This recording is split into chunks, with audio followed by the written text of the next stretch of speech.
In 1995, a group of friends from Hayward, California launched an idea that years later would be known as the Black Hole. In 1996, that same group of hardcore Raider fans purchased seats together in the end zone in Section 105 with one simple objective: to create a section of the stadium where fans clad in black from head to toe could come together in support of their team.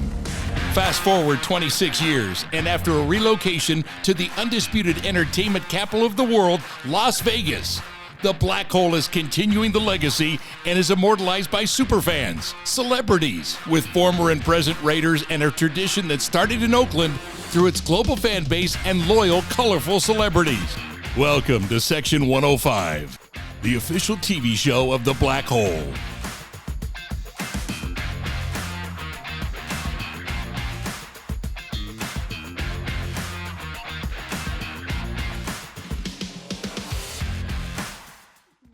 Guys, welcome to the show. As they say, this is Section 105, MP, aka Michael Price, and my guy, Jeremy Long.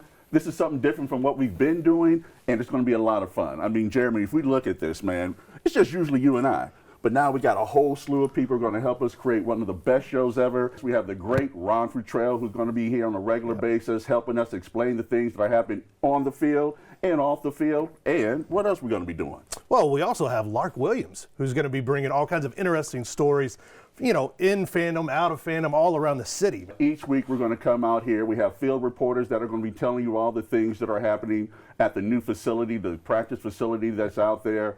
Jeremy and I are going to give you the insight, not only on the Black Hole, but everything specifically about the Raiders, the Las Vegas Raiders, and all the things that we can do to make this thing great and make sure that Section 105 is the show that you want to come to each and every week. I'm Lark Williams for Section 105. blackhole.com community segment. Today we're live, as you can see, in the swirling wind in front of the Intermountain Healthcare Performance Center, which is the corporate headquarters training facility for our Las Vegas Raiders. But with me today is Sheree Corniel, who is the founder and creative inspiration behind Real Talk Youth Impact Program. And before we get to her connection with the Las Vegas Raiders, Sheree, tell us about your program and the amazing things that you've been doing in Las Vegas with our at-risk kids. Well, the program actually is involved with any kids ages 8 to 18, and we're a proactive and reactive program, basically to share with these kids the stories from folks who've been through the system, and to share with the kids about the choices that they make can affect them today, tomorrow, and anything further in the future. And so we try to make certain that we provide information with these kids, the do's and don'ts of life, and we do it once a month at between 60 to 70 kids a month per se, as far as right now with getting them involved and engaged in our program. Of course, the pandemic has slowed things down. However, that said, we are still in action. Operation Homefront supports tens of thousands of military families each year, but there are many more that still need assistance. You can help. Learn how at operationhomefront.org. All right, welcome back. Section 105. We've got Raiders players past and present. Talking with Leo Gray today. He played at UNLV and then with the Raiders. We're at Palo Verde High School where you're working with some athletes. We're going to talk about that in a moment. But first, let's talk about your days, your playing days at UNLV, where you were a wide receiver, and then in the NFL later switched to defensive back. Rebel, that experience at UNLV back in the day. Well, since I was knee high, I always played wide receiver, and if you know about wide receivers, they're the ones with the cleanest uniforms after a game.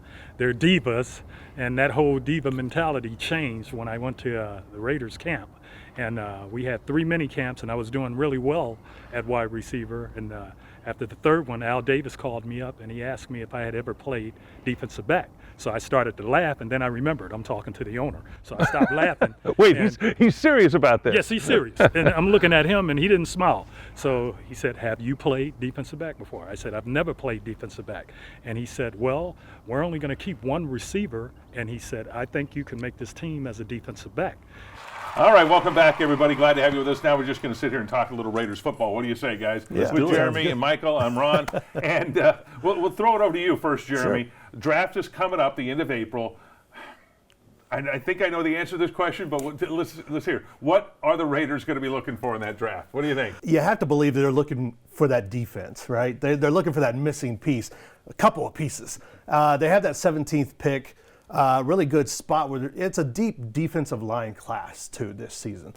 So, you know, they're going to have their choice when it comes down there. And you're already seeing some teams like Miami make moves up and down, collecting picks and everything. What do you think here? Let's take a look at what's going on now with this is a tough season for free agency with the salary cap being dipped down a little bit. And they've taken the offensive line, which was one of the strong points for the Raiders, dismantled it to save money. Is that system going to work? The way that I look at it is, if you look at the way Gruden has built this team, he wants to be the guy who's able to tinker and do things that don't seem logical and then make them make sense. And I say that to say he got rid of Khalil Mack. Oh, that's right. Yeah, and so that that still stings. Stings. That hurts. That's like a bowling ball up against the head. But that's a tough one to fill. You don't just find great centers like that anywhere. But we'll see. We'll see what happens with the Raiders. They got some work to do in this offseason, guys. Thanks for joining me. We're gonna Jeremy, find Michael, out. I'm Ron Futrell. Thanks for watching, everybody.